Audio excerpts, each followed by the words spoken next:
जय हिंद, वंदे मातरम। दोस्तों, RP target education के यूट्यूब चैनल में आप सभी भावी शिक्षकों का स्वागत है। अगर आप बीएड कर रहे हैं, चाहे वो किसी भी यूनिवर्सिटी से कर रहे हैं, तो दोस्तों ये चैनल आपके लिए है, क्योंकि इस चैनल पर सभी सब्जेक्ट जो बीएड कर रहे हैं आप, उसके सभी सब्जेक्टों की टॉपिक वाइज क्लास चल रहा है।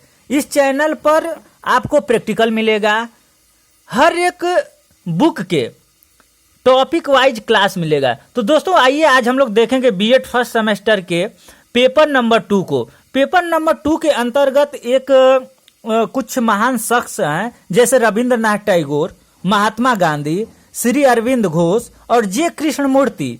ये 4 ऐसे महारथ व्यक्ति हैं जिनके जीवन परिचय, जीवन दर्शन और शिक्षा दर्शन से संबंधित क्वेश्चन आपको बीएड फर्स्ट सेमेस्टर में मिलेगा ही मिलेगा। तो दोस्तों आइए देख लेते हैं आज महात्मा गांधी को। ठीक है, महात्मा गांधी का जीवन परिचय, चूंकि रविंद्रनाथ टैगोर के जीवन परिचय को अगले वीडियो में हम लोग देख चुके हैं, जो वीडियो हमने पिछला जो बनाया हुआ था। अगर आप नहीं देखे हैं तो इस वीडियो के ये चैनल के डिस्क्रिप्शन लिंक में चले जाइए, प्ले लिस्ट में हम सभी वीडियो को ऐड करते हुए जा रहे हैं। तो आप एक ही जगह, एक ही प्लेटफार्म पर आपके बीएड फर्स्ट सेमेस्टर के सभी बुक के सभी चैप्टर कंप्लीट मिलेंगे। तो आप इस चैनल के प्ले लिस्ट में जाकर के देख सकते हैं। तो दोस्तों आइए शुरू करते हैं महात्मा गांधी का जीवन परिचय। तो एक छोटे से रूप में हम लोग इनके जीवन परिचय को समझने का प्रयास कर रहे हैं। देखिए, आपको अगर केवल ये पॉइंट याद कर लिए तो इनके जीवन परिचय को आप आसानी से लिख सकते हैं।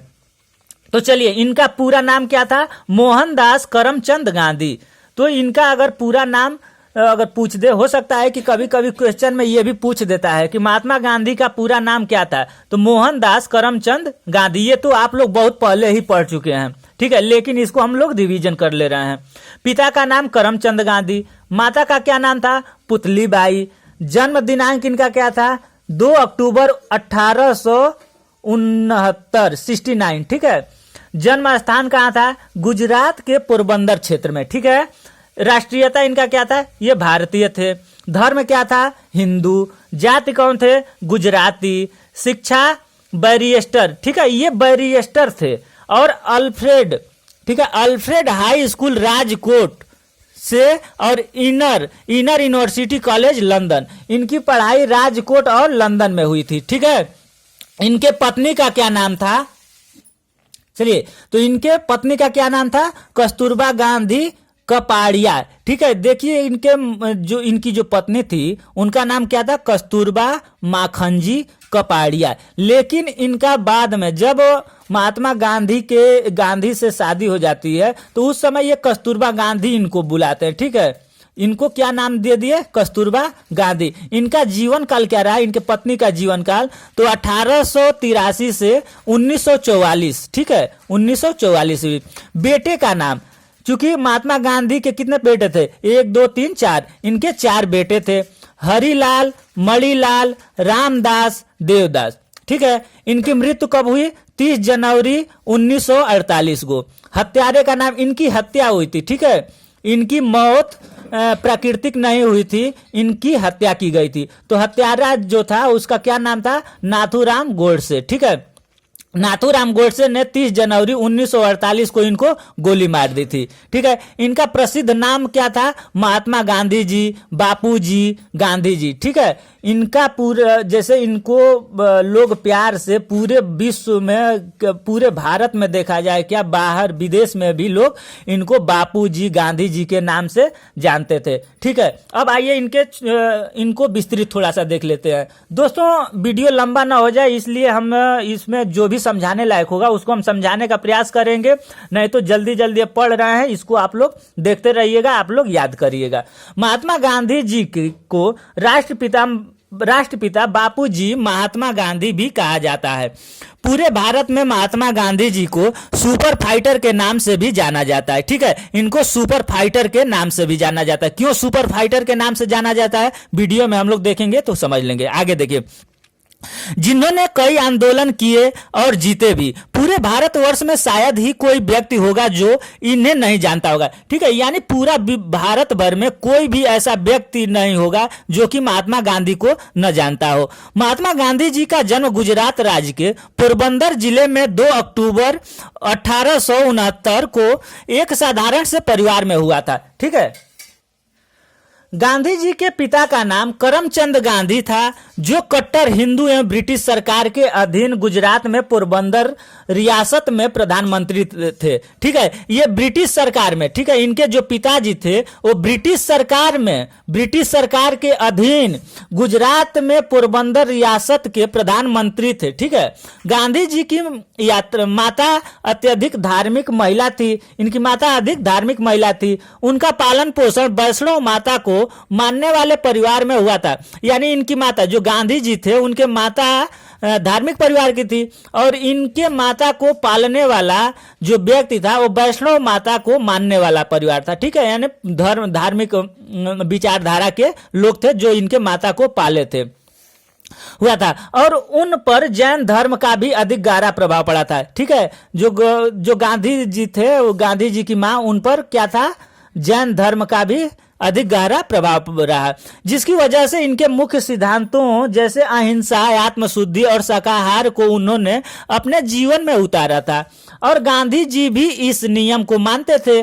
गांधी जी की शिक्षा अल्फ्रेड हाई स्कूल राजकोट, ठीक है, ये देखिए इनकी जो शिक्षा थी, गांधी जी की शिक्षा Alfred high school Rajkot university college of London से पूरी हुई। पढ़ाई के बाद वो अपने देश भारत वापस लौट आए।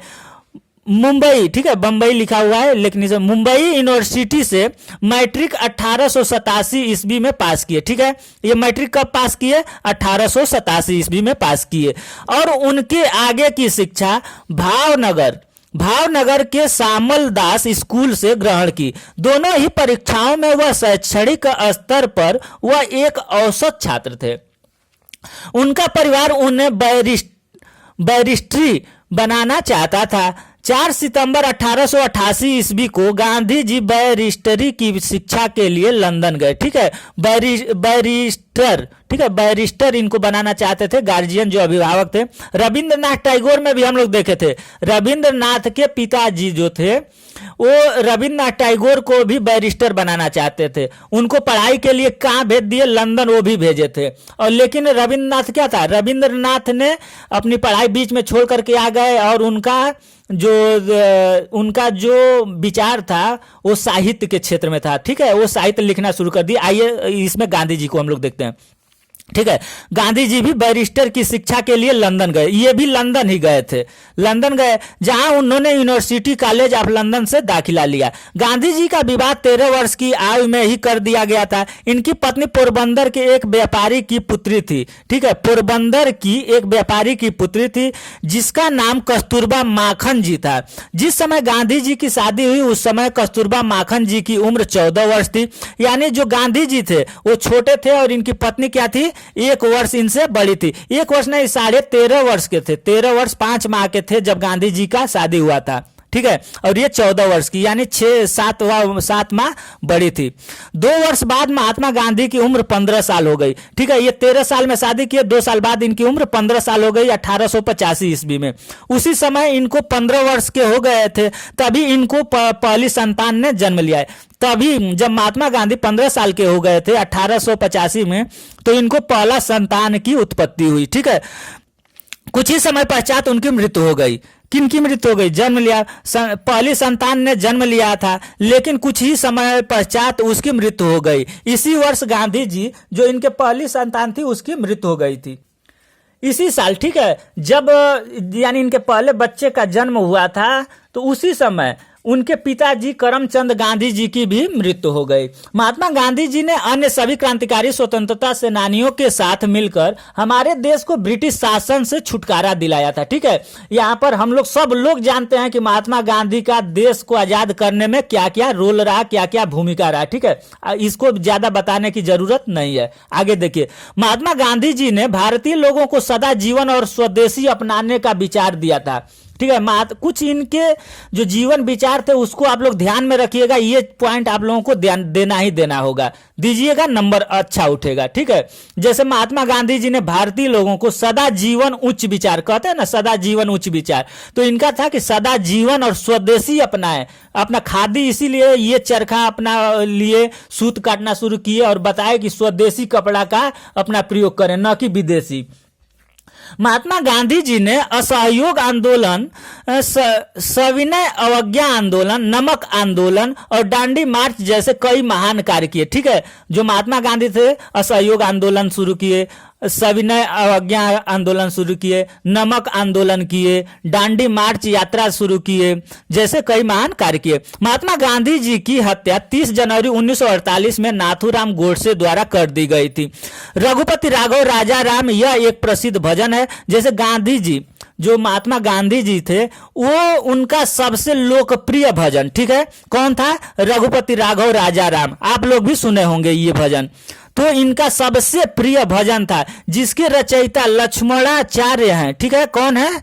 जो गांधी जी भजन जो गाते थे उनके रचयिता रघुपति राघव राजा राम के रचयिता। ये सी टेट में भी हो सकता है कभी, या कहीं क्वेश्चन आपको मिल सकता है, इसलिए आप लोग इनके जो रचयिता हैं श्री लक्ष्मणाचार्य हैं, तथा यह महात्मा गांधी का सबसे पसंदीदा भजन था, ठीक है। तो आप लोग ये याद रख लीजिएगा कि जो रघुपति राघव राजा राम है जो भजन है उसके रचयिता कौन है? तो श्री लक्ष्मणाचार्य। दोस्तों आपसे एक रिक्वेस्ट है, अगर वीडियो अच्छा लग रहा हो कि ये चैनल के माध्यम से आपको बीएड जो कर रहे हैं उसमें सफलता के लिए प्रयासरत है और आपको ये चैनल कुछ लाभ दे रहा है, तो प्लीज वीडियो को लाइक करें, दोस्तों के पास शेयर करें, और चैनल पर अगर नए हैं तो प्लीज चैनल को सब्सक्राइब जरूर करें, ताकि हमें भी मोटिवेशन मिलता रहे। मैं भी बहुत ज्यादा मेहनत करता हूं आप लोगों के लिए, तो हमें क्या है, हमें केवल आप लोग सब्सक्राइब दे करके मुझे मोटिवेट कर सकते हैं।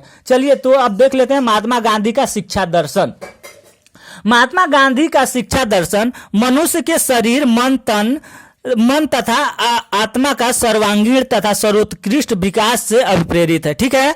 महात्मा गांधी जी के अनुसार शिक्षा वह है जो बालक के शरीर, मन और आत्मा का विकास करे। यानी जो महात्मा गांधी थे उनके अनुसार शिक्षा क्या है? बच्चों, ये नहीं है कि आप उसको किताबी ज्ञान दीजिए या सब कुछ अपना इस तरीके, वो ये मानते थे बालक के शरीर, मन और आत्मा का विकास करे, न कि केवल ब्रेन का ही विकास करे। चलिए आगे देखिए। गांधी जी एक प्रभावशाली व्यक्तित्व वाले व्यक्तियों में से एक थे। गांधी जी को भारत में राष्ट्रपिता, महात्मा राष्ट्रपिता के नाम से और बापू जैसे सम्मानित नाम से पुकारा जाता था। महात्मा गांधी का शिक्षा दर्शन में निम्न बातें सम्मिलित हैं। जो निम्न है आइए देख लेते हैं कौन कौन बात है। साक्षरता, पहला क्या है? साक्षरता। गांधी जी साक्षरता को शिक्षा नहीं मानते थे, ठीक है, साक्षरता को शिक्षा नहीं मानते थे। उनके अनुसार साक्षरता न तो शिक्षा का अंत है और न ही प्रारंभ है, यह एक साधन है जिसके द्वारा स्त्री एवं पुरुषों को शिक्षित किया जाता है। गांधी जी मनुष्य को शरीर, मन और आत्मा तीनों का योग मानते हैं। शिक्षा द्वारा इनका विकास होना चाहिए। गांधी जी के अनुसार शिक्षा में मेरा अभिप्राय बालक और मनुष्य के शरीर, मन तथा आत्मा का सर्वांगीण सर्वोत्कृष्ट विकास होना चाहिए, ठीक है। अब गांधी जी के अनुसार शिक्षा के कुछ उद्देश्य थे। शारीरिक विकास, यानी जो हम शिक्षा दे रहे हैं, महात्मा गांधी का शिक्षा दर्शन के अनुसार छात्रों को शारीरिक शिक्षा भी प्रदान की जानी चाहिए, जिससे बालक को शरीर का विकास होता है, ठीक है। अब दूसरा क्या है? मानसिक एवं बौद्धिक विकास। तीसरा क्या है? व्यक्तिगत। इसमें देख लिए शारीरिक विकास के लिए शिशु को मां के दूध की आवश्यकता होती है, ठीक है। शारीरिक विकास के लिए शिशु को जैसे मां की दूध की आवश्यकता होती है उसी प्रकार मानसिक विकास के लिए शिक्षा की आवश्यकता होती है, ठीक है। जो मानसिक बच्चों का मानसिक विकास है, मानसिक विकास कैसे होगा? शिक्षा से होगा। तो गांधी जी के अनुसार शिक्षा के उद्देश्य कुछ थे जो कि हम लोग देख रहे हैं। व्यक्तिगत एवं सामाजिक विकास, ठीक है। अब क्या देखेंगे? व्यक्तिगत एवं सामाजिक विकास। तो सामाजिक विकास से तात्पर्य मनुष्य को समाज में प्रेम और मानव मात्र की सेवा करने से है। अत्यधिक विकास संभव है, ठीक है। सांस्कृतिक विकास, अत्यधिक विकास के लिए संस्कृति के ज्ञान की आवश्यकता पर विशेष बल देते हैं सॉरी नेक्स्ट देख लीजिए। नैतिक एवं चारित्रिक विकास, शिक्षा के माध्यम से बालक में सत्य, अहिंसा, ब्रह्मचर्य, अस्वाद, अपरिग्रह और निर्भरता आदि गुणों का विकास होना चाहिए। नेक्स्ट, व्यवसायिक विकास, यानी जो शिक्षा के उद्देश्य थे उसमें व्यवसायिक का भी ध्यान देना चाहिए, क्योंकि व्यवसायिक नहीं रहेगा तो बच्चे अपना जीवन कैसे बिताएंगे। व्यवसायिक शिक्षा पर बल एवं मनुष्य को आत्मनिर्भर बनाना चाहते थे। मनुष्य को आत्मनिर्भर बनाना चाहते थे कि व्यक्ति पढ़ लिख करके आत्मनिर्भर बने, व्यवसाय करें अपना। नेक्स्ट देख ले, आध्यात्मिक विकास। गांधी जी ने ज्ञान, कर्म, भक्ति और योग पर समान बल देते हैं। यह अहिंसा और सत्याग्रह को मूल रूप प्रदान करते थे। पाठ्यक्रम, बेसिक शिक्षा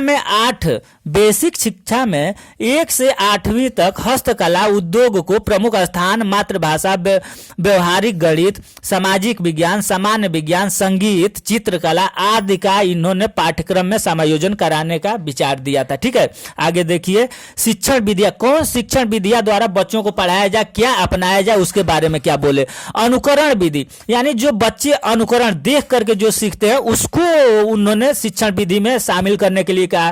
क्रिया विधि, यानी करके सीखने पर भी अपना बल दिया है। मौखिक विधि का भी अपना। श्रवण मनन निधिध्यात्मक, यानी बच्चे पहले सुने, उसके बाद मनन करें, उसके बाद अपने विचार भाव को दूसरे के सामने व्यक्त करें, इसको अपना उन्होंने स्वरूपत दिया है। बुनियादी शिक्षा, 6 से 14 वर्ष तक के सभी बच्चों को अनिवार्य शिक्षा मातृभाषा के माध्यम से विद्यार्थियों द्वारा निर्मित सामग्री का उपयोग, संपूर्ण शिक्षा हस्तकला और उद्योग पर आधारित, ये जो बुनियादी शिक्षा था उसको अपना दिए। अब देख लीजिए गांधी जी के जीवन दर्शन, यानी इनका जीवन दर्शन क्या था। जीवन दर्शन में यही मेन पॉइंट याद रखिएगा, सत्य अहिंसा पर इन्होंने इनका जीवन पूरा बीता हुआ है, सत्य और अहिंसा पर। तो इसी सत्य और अहिंसा पर एक पेज अपना लिख सकते हैं आप लोग, उससे संबंधित देख लीजिए। जैसे कुछ पॉइंट, महात्मा गांधी के जीवन में 2 मूल्यों के प्रति सबसे अधिक आग्रह और निष्ठा। ठीक है, आग्रह और निष्ठा के दर्शन होते हैं। ये 2 मूल्य हैं, सत्य और अहिंसा। ठीक है, सत्य और अहिंसा से संबंधित। कहने के लिए ये तो दोनों हैं, लेकिन वास्तव में ये उनके लिए एक ही मूल्य के 2 पहलू थे। ठीक है, जो व्यक्ति सत्य पर टिका है वह अनिवार्यतः अहिंसक होगा। यानी जो व्यक्ति सत्य का राह देख रहा है, सत्य पर टिका हुआ है, वो अनिवार्यतः यानी कन्फर्म है कि वो अहिंसात्मक होगा, वो किसी का हिंसा नहीं करेगा। यह उनका मूल विश्वास था, इस पर वो मूल विश्वास करते थे। इसको आप लोग बस यही मेन पॉइंट ध्यान रखिएगा, इसी पर आप लोग 1-2 पेज लिख सकते हैं। आगे देखिए, गांधी की सेना का हथियारों की जरूरत। गांधी जी की सेना को हथियारों की जरूरत नहीं थी। क्यों? क्योंकि वो सत्य और अहिंसा के पुजारी थे। ठीक है, इसीलिए उनको गांधी जी की सेना को हथियारों की जरूरत नहीं है। उसे जरूरत है तो सिर्फ सब्र और संतोष की, यानी आप सब्र करिए और संतोष करिए। ये जो गांधी जी थे, सब्र और संतोष के माध्यम से ही भारत को आजादी दिलाने में अपना मुख्य योगदान दिया था। ठीक है, संतोष की जीवन भर गांधी ने ब्रिटिश शासन के साथ इन्हीं हथियारों के सहारे संघर्ष किया और अंततः उसे परास्त भी किया। यानी ब्रिटिश सरकार थे, उनको सत्य और अहिंसा के हथियार से परास्त भी किया। गांधी जी देखा जाए तो आस्तिक थे और ईश्वर की सत्ता में उनकी गहरी आस्था थी। उनके लिए ईश्वर का ही दूसरा नाम सत्य था और अहिंसा सत्य का दूसरा पहलू था। यानी ईश्वर, सत्य और अहिंसा उनके लिए एकाकार हो गए थे। ठीक है दोस्तों, अगर वीडियो अच्छा लगा हो वीडियो आप लोगों के लिए कि लाभदायक सिद्ध हुआ हो तो वीडियो को लाइक करें, दोस्तों के पास शेयर करें। ठीक है, और चैनल पर पहली बार विजिट कर रहे हैं तो चैनल को सब्सक्राइब करें, क्योंकि इस चैनल पर बीएड के और सीटेट के लिए भी संपूर्ण तैयारी कराई जा रही है। तो दोस्तों, इसके बाद नेक्स्ट हमारा वीडियो होगा श्री अरविंद घोष के जीवन परिचय पर हम लोग प्रकाश डालेंगे। तब तक आप लोग वीडियो देखते रहें। Thank you.